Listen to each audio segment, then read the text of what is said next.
এই গরমে বারবার পানি খেতে হবে। দরকার ছাড়া এই গরমে কেউ বাইরে বেরোবে না। তাহলে আপনি কেন বেরোচ্ছেন?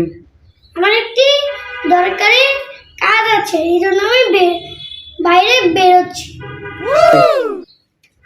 ও অবশ্যই বেরোর সময় মাথায় ক্যাপ আর হাতে ছাতা নিয়ে নেবেন।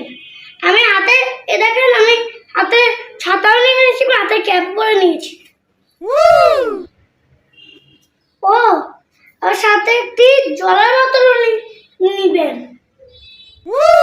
বাইরে গরম তো, তাই এটুকু আমাদের মেনটেন করতেই হবে।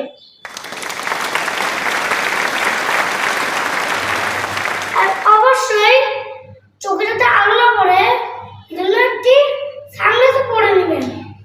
আর অবশ্যই পাতলা কাপড় পরে বেরোবেন। হালকা কালার হলে আরো ভালো। অবশ্যই বারান্দায় বা ছাদে পাখিদের জন্য একটু জল রেখে দেবেন। পাখিদেরও তো জীবন আছে, পাখিদেরও তো তৃষ্ণা পায়, ওদের তো আমাদের মতো গলা শুকিয়ে যায়। আর বাইরে থেকে এসেই সাথে সাথে হাত মুখ ধোয়া যাবে না। কিছুক্ষণ ফ্যানের নিচে রেস্ট নেওয়ার পর হাত মুখ ধুতে হবে। আর বাইরে থেকে এসে সাথে সাথে ঠান্ডা পানিও খাওয়া যাবে না।